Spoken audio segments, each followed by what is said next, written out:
Cloudcast Media.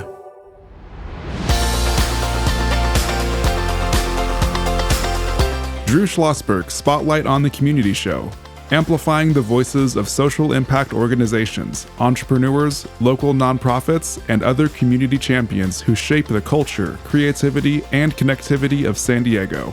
Brought to you by Mission Fed Credit Union, bringing good things to San Diego for over 60 years. Learn more about what is good for you and good for all by visiting www.missionfed.com. Welcome to another episode of Drew Schlosberg's Spotlight on the Community, the longest running community podcast show in the country. Been running for 18 years now, continuously hosted by Drew Schlosberg. But if you've been listening to 18 years, then you know I am not Drew Schlosberg. My name is Charles Parisi, filling in for Drew, who was at the New Orleans Jazz Festival having a great time, taking in some live music, one of his passions. So I get the chance to fill in here today. I am the CEO and founder of Cloudcast Media, and we're so happy to be producing this show and have it on our network, and particularly proud to be here at Mission Fed headquarters. Mission Fed, community champion, sponsor of Spotlighting the Community, doing amazing things in San Diego for over 60 years. And speaking of doing amazing things for San Diego, we have an incredible guest in studio here today. Jeremy Pearl, CEO of the Jewish Community Foundation, which has been doing amazing things for San Diego since 1967. Jeremy, welcome to the Spotlight. Thank you so much. Thank you for having me. Oh, well, it's great to have you here. And I know this is your first time on the show because you're a brand new CEO, aren't you? I'm a brand new CEO 7 weeks in. Okay. So listen, we always want to not just spotlight amazing stories and amazing people, but also new journeys. So talk to us about shifting from, because you were the chief financial officer of the Jewish Community Foundation for many, many years. I was. Now you shifted over to that main pilot seat. Talk to us about the first 7 weeks. What were your fears? How are you feeling? That is a great framing, Charles. The main pilot seat. I've been co-pilot for a long time. I've been honored to be in that role, the chief financial officer role, since 2005. I came at it from a planning perspective. I fell upon the Community Foundation as a tax attorney. I came out of University of San Diego's law school a long time ago, and I think over that many years, working very, very closely with two CEOs, you start to build up a great mental map of who the community, of yourself, your own skills and strengths and that type of thing. And when I had the opportunity, the board gave me the opportunity to step into this role a few weeks ago. It was just an absolute honor. And really, I think the way I would put it is you mentioned 57 years with the oldest community foundation in San Diego. We can talk a little bit more about what we do in a few moments. But really, my goal is to build on everything we've done over those 57 years. So I'm not looking for a lot of radical change. You talked about challenges. The challenge is keeping up with philanthropy in San Diego. This is a very, very generous city, just beneath the surface. And we, I think, sometimes think of ourselves as a small town. That's evident all over San Diego, but we really, in terms of philanthropy, we're a big city, hundreds of millions of dollars a year going to the community. That's a good point you're bringing up, because you mentioned we're a very philanthropic city, which made me think: is there any data on that? How generous and philanthropic are we? To your knowledge, have you seen any, like, per capita, how much money is going into the community from people in the community? I don't have the numbers to hand right now. That's a great point. The San Diego Business Journal puts out a great survey every year, and they have their finger on that pulse. We have, little old Jewish Community Foundation, we have, over the last few years, oftentimes been the largest grant maker in San Diego. That means we've put out more money in the San Diego community, at least through our donors, through our very, very generous families, than any other organization. And those numbers have been between $100 and $200 million a year. So if you multiply that by the other organizations, and everyone... It's really incredible. And that's a great segue because when I was doing a little preparation, for the opportunity to chat with you here this morning, this foundation, the Jewish Community Foundation, has granted over $2 billion since its inception. And that's just an absolutely incredible number. It is. We're pinching ourselves as well. And what's even more amazing is the first $1 billion took us until 2017. So here we are today in 2024. We've just hit $2 billion. So think about that. We are honored enough to support. So our core business is supporting families to make their giving very, very impactful, and to do everything we can to make that very meaningful and very easy with our wonderful team. And typically those families give away collectively anywhere between $100 and $200 million a year. So it's a very, very big number to thousands of organizations here in San Diego, around the U.S., and Israel, around the world. So when you talk about working with wealthy families who have philanthropic and community-focused charity in mind, and you support them, advise them, guide them, probably help structure things, how much time do you spend with a family that says, we'd like to do something with the Jewish Community Foundation, help us out? How long do you spend with them? What is that process like?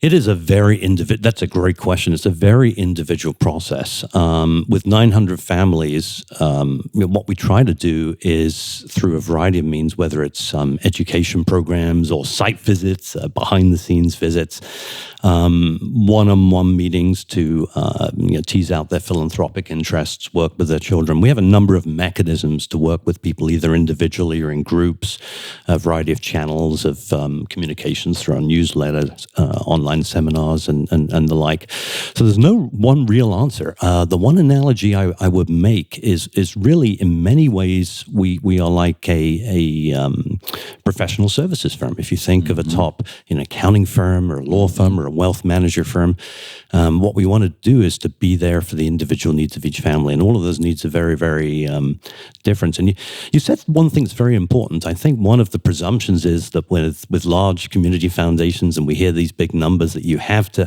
have a lot of money to use us or to be an impactful giver in San Diego. And nothing further is from the truth. We're very, very inclusive, and we are happy to work with families with any giving in mind, whether it's $1,000 or more. Well, I think that's so important too, because when all is said and done, caring about the community, you shouldn't have any constraints because you don't have $1 billion. There's always an opportunity to do something. That's exactly right. And one of the things that we like to say is that together we can change the world. Certainly individually we can make a difference, but together we can change the world. And that concept of collective impact and collective giving is very, very important. Well, I'm gonna share something with you which you may not have heard, but it was an unbelievably beautiful story. There's an organization in San Diego called San Diego Youth Services, which is probably one of the premier organizations in San Diego for supporting at-risk youth, 14 to 24 years old. A young woman here in San Diego, instead of accepting gifts for her bat mitzvah, she wanted all gifts given to San Diego Youth Services, and she presented them with a check for $23,000. There's an example of what's in your heart can turn into community giving. Now, that's just a beautiful story. Have you experienced things like that, working with youth even? We have in a couple of ways. I'm so glad you told that story. We've had the opportunity and the honor of seeing some of the stories up close and personal. I'm not familiar with that particular story, but that's absolutely fabulous. We do from time to time get teens, young leaders come into our office or work through their parents to make life events very, very meaningful. We actually run a Jewish teen foundation, so it's been a very popular, very impactful program for a number of years, to teach high school students about the business of philanthropy, how to assess community needs, what the job of a philanthropy officer, a foundation is, and how to identify the most pressing needs, raise funds, and then allocate funds. So we actually are in the middle of that cycle right now. Our teens are going to be presenting the giant checks to organizations in about 2 weeks. That is fantastic. When I was doing my research, I did not know about this. I love that. Jeremy, when my daughter was in high school, I cared deeply about youth and homeless and runaway youth, and she was a singer, and she created an event called Songs for Shelter. And so I love hearing about teens doing amazing things. How does that program work? Do you go out to schools, or the students come in to the foundation for training and learning? Yeah, more the latter. So we started this program up a few years ago. We're now we've enrolled probably about 40 this year, record impact.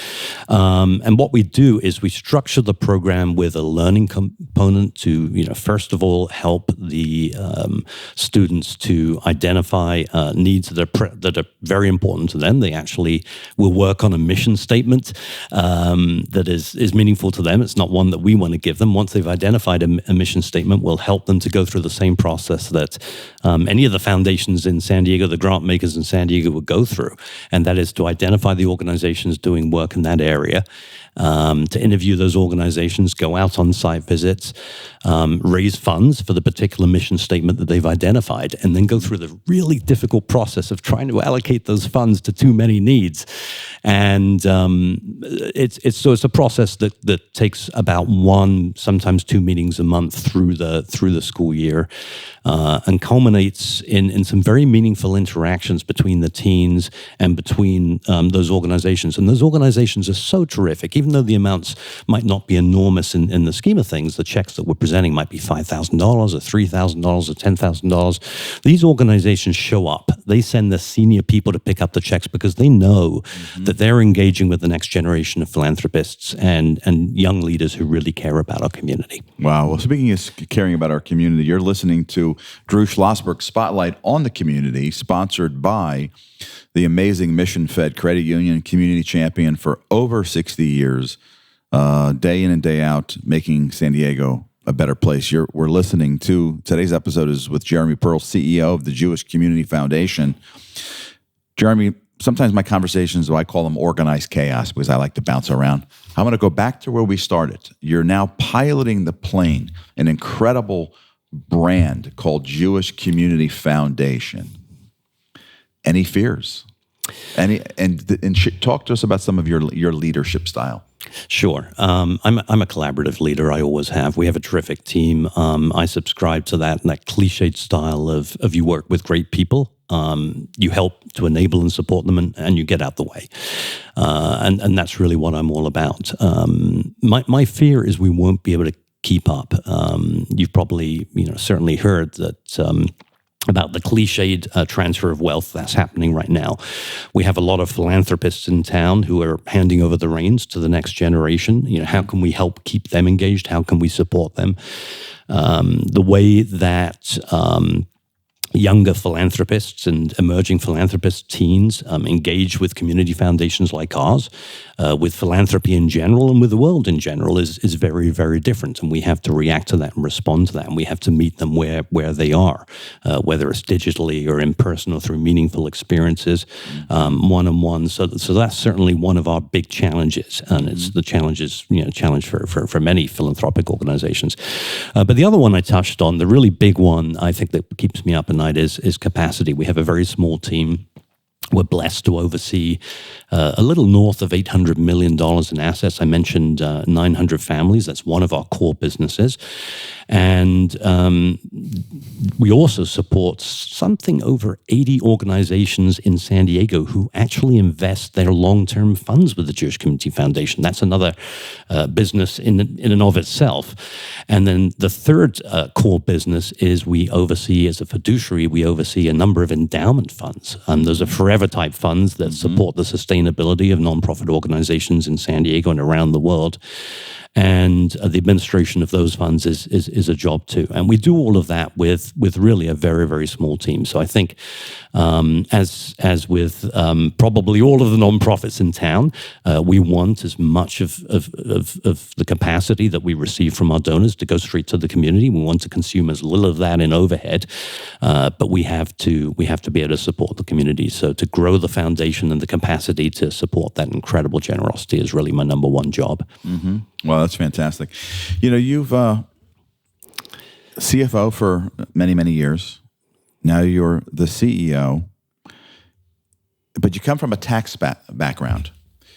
Do you think we're doing, from a tax standpoint, federal, state, local, talk to us about the incentives there are to be philanthropic and care about the community? Because I would argue we should be giving even more incentives to take care of let individuals take care of their communities. You bring up a great point, and that there has been much criticism, maybe focused in this area, especially over the last few years. And Congress has started to address that and say, well, why should only people who can itemize on their tax return get the big deductions? Why shouldn't everybody get a deduction? Why shouldn't everyone get a benefit? And Congress has started to address that. So I think you're right.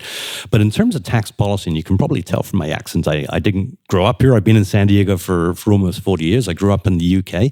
And I certainly have had a perspective of Western European philanthropy and the approach in other countries. As a nation, I think it's one thing we should do is be very appreciative that tax policy is very supportive of philanthropy. Mm-hmm. So we should start with that as a baseline, right? We should start with it as a baseline. And certainly the people we meet with, and I'm sure the people that my colleagues at other community foundations meet with, do not come to us for tax alone. However, there are some very generous incentives to make sure that when people are ready for philanthropy, tax policy supports that, and there are a lot of tax breaks. So what we try to do is we work very closely with the professional advisor community. We have very close relationships with CPAs and attorneys, wealth advisors, to make sure that we're part of the team. So when planning comes up, we want to be there on the front end.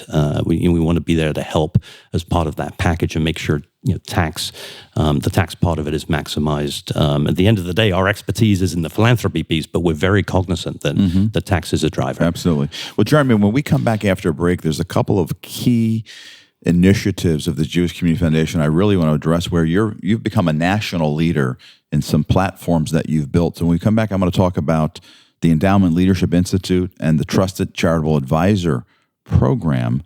But we're going to take a little bit of a break. You've been listening to Spotlight on the Community, hosted by Drew Schlosberg for 18 years and sponsored by Mission Fed Credit Union, doing amazing things for San Diego for over 60 years.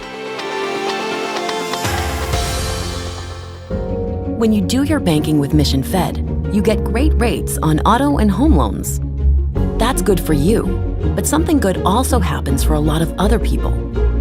We're not for profit, so we put money back into the community to help lots of great nonprofits to keep San Diego strong. So you're not just getting something good, you're doing something good. Come to Mission Fed. It's banking that's good for all. Brand amplification is the DNA of Cloudcast Media, and our code is the powerful blending of sound, voice, and storytelling to lift local brands and their communities. Whether it is our Brandcast, Schoolcast, or Causecast platforms, the unifying ethos is all about this community, the one you call home. If you dare to dream and want to explore the brand amplification of Cloudcast, a national leader in local podcasting and other Winfluence strategies, please visit us at cloudcast.us.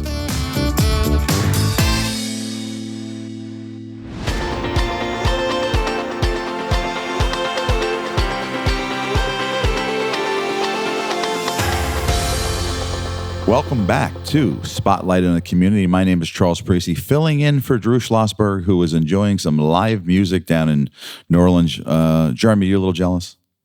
Slightly. Yes. Slightly. Okay. It's on the bucket list. It's on the bucket list. Yeah. Okay. I think Drew's been there for 34 years, but you're listening to Spotlight in the Community. We're here with Jeremy Pearl, the new CEO of the Jewish Community Foundation, but a long-time important player on the team that's doing amazing thing, $800 million in foundation assets for over 900 families, driving community empathy, even down with teenagers with the Jewish Teen Foundation program. But Jeremy, in this, as we head toward the second half here, let's talk about a couple things where you've put San Diego on the map and the foundation on the map. Talk to us about the Endowment Leadership Institute. Oh, I'd be happy to. That's been such an incredible program for us. And I have to give a shout out to one of our former CEOs, Marjorie Kaplan, who initiated the program back in 2004. And at the time, Gail Lippman, who has since passed of blessed memory. And the two of them started this program with a thought of giving the Jewish organizations in town who perhaps were a little behind the curve in endowment building in terms of having those resources. Because San Diego is a fairly young town in terms of our Jewish community, right? If you look at the demographics, we're not a Detroit or a Baltimore or a New York by any means. So the thought was, and one of the core functions of any community foundation, but particularly for us, is to be additive, use economies of scale, bring resources to bear to lift up philanthropy. So for this particular program, the objective was to provide resources, learning, and funding to help each of the Jewish organizations, whether big or small, to develop endowments, legacy programs, to encourage their donors to give sustainably and to get beyond annual giving. Annual giving is very, very important. But we know in communities that have had a chance to develop relationships with donors, that the organizations who have developed large endowments over time and can take the foot off the gas a little bit from the annual giving and focus on the core mission, those are the ones that are really sustainable and can really grow and flourish. So what we did is we started with national speakers. We started with a program in a box to make it very easy for organizations, whether they had people in-house or didn't have the resources. Very basic questions. How do you ask your donors to transition from giving gifts every year to thinking about leaving you in their will or leaving you in their estate? How do you have those conversations? And how do you start to build endowments? How do you manage those endowments? What does that mean financially to take the pressure off the annual budget, which is a recurring problem and challenge for every organization? So the Jewish Community Foundation put some grants into the program. We brought 20 organizations into the initial cohort. We gave them $36,000 grants over 3 years. So we put $720,000 in our own funding into the program. 20 years later, that program is now a national model in communities around the country. Wow, that's incredible. That's incredible. Well, let's pivot with respect to, again, leadership and trying to provide foundational knowledge to improve the world of philanthropy to maximize the impact of every dollar. Let's talk about the Trusted Charitable Advisor Program. What is that all about? Oh, that's a wonderful program. So my wonderful colleague, Charlene Wallach, our Chief Impact Officer, has been running that for a while now. And that program really was formed to address the question that many of us in the nonprofit world have. How can we be most helpful to those professional advisors in the community who really want to who want to make philanthropy part of their practice? And I touched on some of the professional advisors that we interface with a little earlier before the break, wealth managers, CPAs, and attorneys and the like. And so what we did is we formed a program of mutual learning. I wouldn't call it so much a lecture program, but really mutual learning around where would their practice and their client acquisition cycle, client service, client stewardship cycle interface with philanthropy. Where might they be, or where are they having conversations about philanthropy with their clients? Because their clients look to each of them for the philanthropy might be a peripheral part of the conversation if you're a wealth manager, but it comes up. If you're an attorney, it comes up. You want to name a charity in a trust or estate. Certainly if you're a CPA, it comes up. We talked about tax. How do we wrap that all together? And how do we, with all those people in the room, the life insurance people in the room, how do we have an integrated conversation so that the donor isn't always seeing philanthropy as the afterthought or as the peripheral conversation? And that's really what it's about. Through a series of learning sessions, case studies, and it culminates usually in a luncheon. We present certificates.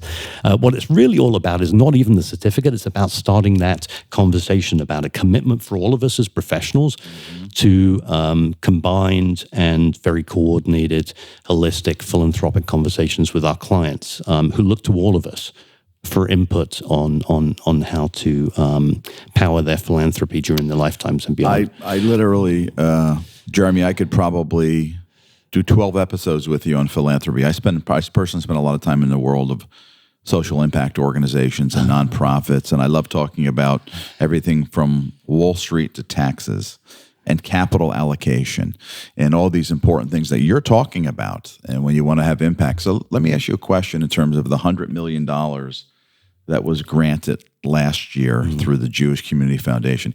Give us a feel, if you had like a pie chart, what were some of the key sectors that 100 million, was it education? Was it homelessness? Give us a feel for what's in the heart and mind of your families right now. I'm so glad you asked that, because it's a chance for me to dispel a myth that because we have Jewish in our name, which is very important to us, that's our core DNA is supporting the Jewish community. Many, but not all of our donor families are Jewish. And that is our core mission. But when you look at that pie chart, Charles, you'll find that in any one year, that $100+ million is made up of somewhere between 20 and 25% in terms of the dollar volume going to the Jewish community here in San Diego, in Israel, and communities in Israel as well and around the country. That means about 75% of it goes to the secular community, and exactly those areas that you would expect to see any philanthropist fund. So I think the lesson for us is a lot of us, as philanthropists, our day-to-day life, we start with our values, right? We start with our personal values. And once we've funded those values, our place of worship, whatever it is, we branch out to things that really, really touch us deeply. And that pie chart is certainly made up of health and human services, education, very, very big. If you look, certainly you can see the names on the hospitals, the universities, UCSD, San Diego State, and the such like. And the type of social issues are very pressing. Homelessness has been so big for us.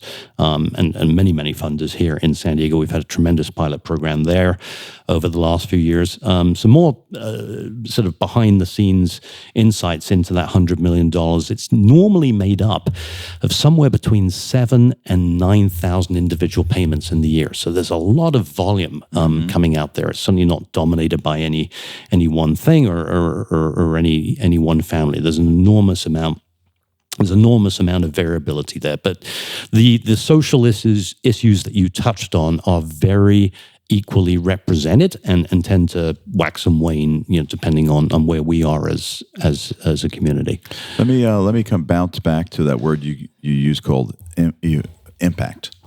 So if you have, let's say, one of your foundation family says, we're thinking we want to do something for homelessness. Do you help them sort through the various organizations in terms of who's actually really doing wonderful stewardship of donated dollars, or you let them pick the nonprofit on their own for homelessness? Either or. Homelessness is a great place to start, because obviously we have families. Sometimes we consult with private foundations that are always doing their own thing, but they need additional resources. They need our experience. They like our perspective on those patterns you talked about. So we'll bring our expertise in a variety of ways. But homelessness is such an enormous problem, obviously. It goes without saying. And so that's one area that we brought, and my colleague, Ollie Bem, our Director of Impact, heads a very impactful program called Give For Homelessness. And what we did is we took a unique approach to the issue a couple of years ago, bringing in a peer-curated group of organizations working in a number of areas around homelessness, albeit through policy, through direct services, through housing. And what we did is with those organizations is we brought them in as a group and we invited donors to join us and say, look, this is too big a problem for any of us or most funders to tackle alone. Join us with a holistic approach to homelessness that works specifically in San Diego. Let's learn together. Let's go through a year or two with these organizations, work directly with their staffs and CEOs. And would you be willing, it was a pilot program, would you, the funders, be willing to fund into a pool? And let's work together to allocate into that pool to move the needle on homelessness. And that has been an absolutely outstanding success. So I think that's an approach that we're going to continue to offer, this group giving approach, if you like, for big, difficult problems like homelessness. But absolutely, we are always available on a very individualized, almost a concierge approach for donors who want that more individual research. That's fantastic. Well, I believe our listeners will have learned quite a bit about the robust capabilities of the Jewish Community Foundation, the amazing impact you're having in San Diego in a variety of different areas. So it's really wonderful to hear all the incredible work, and congratulations to you. Thank you so much. On I'm being the new CEO, honored. and I know you're going to do a phenomenal job carrying on the mission of the Jewish Community Foundation. How can the community help you? Gosh, just give us a call. Please don't be daunted at all by some of the numbers we've been throwing out. It bears saying again, we are very inclusive. We've always been very inclusive. Accessibility is really our philosophy, and we want to help. So please call us. There's no obligation. We have a number of engagement programs. We have a tremendous staff, people that do this work every single day, more than I do, who would just be delighted to talk to you and learn about what it is that drives your passions. Well, Jeremy, I have one question for you before we sign off. I'm going to make this one personal because I know you're a lawyer by background. My daughter is graduating. Recovering. Daughter's graduating law school in 2 weeks. Going the big law route. Any wisdom for my daughter? Oh my gosh, do not lose sight of your passion just because you have to bill a few thousand hours a year. I'm going to leave it at that with no more commentary. I think that's a fantastic bit of advice. You've been listening to Drew Schlosberg, Spotlight on the Community, brought to you by Mission Fed Credit Union, incredible community partner for over 60 years. My name is Charles Parisi, filling in for Drew Schlosberg, who is enjoying the New Orleans Jazz Festival. We hope that you will listen to subsequent episodes, subscribe, share the show, and this is a way you can give back to the community by listening to the amazing stories here in San Diego. Thank you so much. You've been listening to an episode of Drew Schlosberg's Spotlight on the Community Show, amplifying the voices of social impact organizations, entrepreneurs, local nonprofits, and other community champions who shape the culture, creativity, and connectivity of San Diego community. Brought to you by Mission Fed Credit Union, bringing good things to San Diego for over 60 years. Learn more about what is good for you and good for all by visiting www.missionfed.com.